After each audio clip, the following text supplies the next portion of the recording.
So now what I want to show you is the arm drop induction that we did the other day towards the end of the class we had. That arm drop induction, it's an arm drop induction.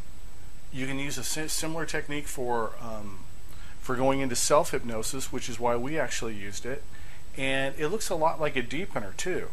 So remember the way we used it, we just said, okay, I'm going to hold this arm out here and I'm going to let it down at the rate and speed that I'm willing to go into trance.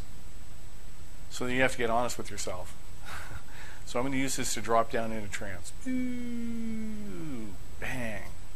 That was the self-hypnosis method. You also do that with somebody if you're doing hypnosis with them and they've already been into trance. They know what it's like to go in deeply, or to a particular level, let's say, or the typical amount of contact in the trance experience. Some would say a deep trance state. So in a case like that, you'd say, are you ready to go into trance? Yeah. Do you want to go into trance now? Yeah, I do. Okay, well, tell you what. I'm going to hold your arm out here. Now just let your arm come down at the rate and speed that you're willing to go into trance. You can let it be slow, you can let it be quick, but just let it be natural. Let it be what's true for you, so that by the time your hand comes all the way down, you'll be fully engulfed in a really beautiful state of trance like you already know how. Okay, go ahead, proceed. And then the person takes their time going on down.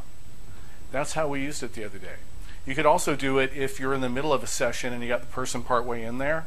You use it as a deepener, and you say, okay, you're doing really great. Whatever level of depth and trance you've got them. You say something like, okay, now I'm going to lift up your hand. Now in this case, instead of asking them to lower it, in a case like that, you'd be picking it up and saying, okay, now. And typically you don't raise it way up like this and drop it, but just to exemplify another way of using the arm lowering, you use it as a deepener. And in a case like that, you'd just tell the person before you started, and you'd say, okay, now in a minute, but not yet. See, it's a command. It's kind of conditioning them for what's going to happen. It's a presupposition. It's a few little things right there. So in a moment, but not yet, I'm going to lift your hand just a couple of inches. I'm just going to go ahead and lift that right arm. And now I want you to just let it be completely and totally relaxed.